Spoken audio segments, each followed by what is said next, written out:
To talk about this today and to look at both sides of the issue, we have Theo Argitis, the former head of Canadian economic and political news at Bloomberg, and Jim Stanford, Economist and Director for the Center for Future Work. Thank you for the both of you for making time for us. Thank you, Lien.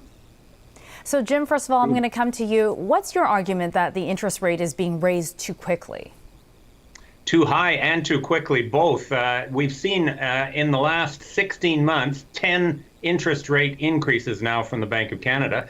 And economists agree, the bank actually agrees, it takes 18 to 24 months for any change in interest rates to have its full impact on the economy, to affect consumer decisions, expectations, business investment plans, etc. So we haven't even digested the first Bank of Canada rate hike way back in March 2022. We don't even know what the effects of that are, let alone the 9 that came since. Of course, the 10th being last week. So clearly there's more pain in the pipeline from interest rate increases that were made months ago. And I really think it would have been prudent to stand pat and see what that pain is going to produce in terms of overall economic slowdown before raising again. And Theo, do you think the Bank of Canada is overreacting? They are moving aggressively because they worry inflation expectations are going to harden at these levels. So essentially, they worry that inflation has been above their 2% target for so long that Canadian households and businesses are going to start thinking that this is the new normal. And once people begin to think that the new normal is inflation of 3.5%, 4%, above 3% inflation, and then what happens is that they demand wages, and for business they raise prices that is consistent with their expectations of well above 2% inflation. So what they're trying to do is they're trying to show that they're very serious about fighting inflation. So it's not just about slowing demand, because Jim is right. It does take some time for rate hikes to kind of do all of the work that they do. Usually it is 18 to 24 months. But what they're trying to do is actually restore some of that lost credibility that the credibility that they had lost in 2022 as they lost really control of inflation there for a few months. So as Jim noted, interest rates have gone up 10 times in 16 months. Why has inflation been so sticky? Why are we still above that 2% mark? Over to you, Theo. Well, I mean, well, the Bank of Canada believes that inflation is sticky. They have some favorite kind of indicators that they use for underlying inflation, and they see underlying inflation at about 3.5% to 4%. And they believe it's sticky at those levels because there's just too much demand for goods and services in the economy. The economy continues to overheat, and they feel and that's why they're raising interest rates, because they need to slow the economy down and cool things a little bit, so this underlying inflation comes down a little bit. So there's just too much demand out there relative to the economy's ability to supply these goods and these services. And so, Jim, you've got a bit of a different take on what's driving inflation. Did you agree with Theo's analysis there? Well, I think Theo has stated the Bank of Canada's thinking very well. That is exactly what the bank thinks. They think the economy is overheated. They think the labor market in particular is overheated. They have said the unemployment rate is too low and must come up, and the Canadians have too much money to spend. And I just think that's a fundamental misdiagnosis of the problem of inflation that we've had since the pandemic started to ease and the lockdowns ended. We are not overheated. The unemployment rate is rising. The economy is slowing. Economic growth is very slow. We are producing well below our economic potential based on the pre-COVID trend of our economic growth. So this assumption that we're somehow trying to demand more than the economy can supply, I don't think fits the facts. And now, with high interest rates, we're actually crunching supply down further. We need to be expanding supply, not suppressing it. A good example of that, Lien, is in the housing sector. The Bank of Canada, in its statement this week, said it's very worried that housing starts are slowing And that means housing supply is going to lag behind demand. Demand is growing, not because we have too much money to spend, but because our population is growing. And why do they think supply is falling? Housing supply is falling because interest rates are so high. So this is the perverse impact of trying to treat a supply side problem, which is how this inflation originated, with demand suppressing interest rate hikes. And so now to the both of you, who is getting hurt the most out of this then? Jim, should we start with you? Well, clearly, because we're using one big hammer called the interest rate to try and solve the inflation, who's getting hurt the most is anybody who owes money. So anyone who has debt, whether that's a mortgage, that's 2/3 of our debt as individual Canadians, or a car loan or a student loan, or businesses, of course, that borrow to finance their investment. They're all paying through the nose now. And in fact, it's going to get worse because some Canadians haven't even had their mortgages adjusted yet since the rates started rising last year. So clearly, this is a redistribution from people who own, from people who have debt to people who own money, who own more wealth. So in that regard, it's just kind of fundamentally unfair. It's also going to hurt workers, of course. Their wages have lagged behind inflation through most of this whole episode. And what we need now is 2 or 3 or 4 years when wages grow faster than prices in order to make up the ground that's been lost since 2022.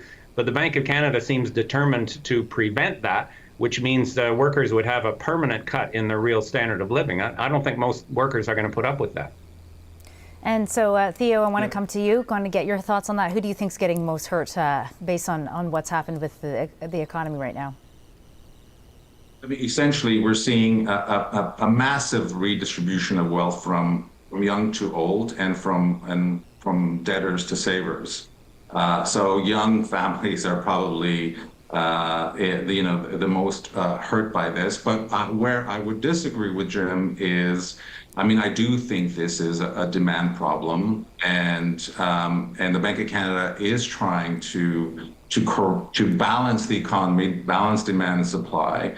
And if we don't want the Bank of Canada to be causing this massive redistribution of wealth from young to old, then we do need to look at other policies to cool down demand, and that could come from everything from fiscal policy to maybe a kind of a rethink the numbers we're seeing in terms of population growth as well, which also seems to be, appears to be short-term inflationary. So there are ways that policy outside of monetary policy can help the economy balance demand and supply. So it doesn't just have to be monetary policy. And we've heard the big R word being thrown around lots, recession. Do you expect a recession, Theo? Well, if you look historically, what has been required to bring inflation down by this amount. So inflation peaked at more than 8% last year. They're trying to bring it down 2%. We have not seen this sort of disinflationary episode without a recession. So every single situation where we've required inflation to come down so much has come with a recession. So just historical kind of history tells us essentially that recession is very, very likely required to bring inflation down to 2%. And Jim, how do you respond to that? Oh, I think Theo's reading of history is entirely correct there. We've never done this before. We've never increased interest rates this much and tried to disinflate that fast without a recession. On the other hand, I might be cautiously optimistic that the so-called soft landing, where we reduce inflation without a recession, could be in sight. We have had a reduction in inflation from 8% last June to 3.4% in the last reading. And that's incredible. And that has happened without a big downturn in the labor market. We've seen some softening, but the unemployment rate has risen, but job creation has still continued on. So we came that far without necessarily throwing the whole economy into reverse. I worry the Bank of Canada is going to be so impatient to go that last mile to get it back to 2% again, as Theo said at the beginning, because it's all about their credibility and their reputation. Frankly, I don't care about that. I care more about people making income and keeping their jobs. If they weren't so impatient and could sit back and wait and watch a bit, then I think that soft landing is actually still possible. So maybe they'll rethink that approach that they're taking and give it a bit of time to get that final mile under their belts. So, Jim, the powers that be, what do you think they should be doing? The central bank, governments, what would you do? What do you think they should be doing? Well, on the central bank front, I think they should be more cautious and prudent. I haven't supported the most recent rate increases, not just the one this week. I don't expect them to cut, but I would like them at least to stop for a while. And then Theo's earlier point that there's a whole range of other tools that could be brought to bear on the inflation question is 100% right. That includes fiscal policy. If you believe that excess demand is the problem, a fairer way to try and take demand out of the system would be taxes, say excess profit taxes on the corporations who have raked in such profits during this inflation, or high income earners who are the ones profiting from the redistribution that results from interest rates. We could also use things like price caps or competition policy to try and limit the extent to which corporations, again, have been able to take advantage of this moment to increase their own profits. So we don't just have to use the interest rate as the kind of one tool in our toolbox. There are other tools that we could be using. And last word over to you, Theo, your thoughts on what you think the bank should be doing. I mean, I think the bank is doing what it thinks is the right thing. I would agree that given the miss, if you want, in 2020 when they saw inflation get away from them, that they really have no choice but to be aggressive because Canadians need to believe that this is an exercise in inflation management. In expectations management. Essentially, workers and businesses need to believe it's going to work for it to work. And they have to shore up their credibility to make sure that inflation eventually does come down to 2%. I would just come back to the other policy kind of options. They do exist, and if we don't want these young families to be hurt by these very high interest rates on top of massive mortgages, right? So we're in the middle of a housing crisis. Housing affordability crisis. If we want to save these young families from decades of high debt payments, then we should definitely be looking at other options. All right, we'll be watching closely to see what the central bank does next. Thank you to the both of you. Jim Stanford Thank you. Jim Stanford is the director at the Center for Future Work, and Theo Argitis is the managing director of Compass Rose Group.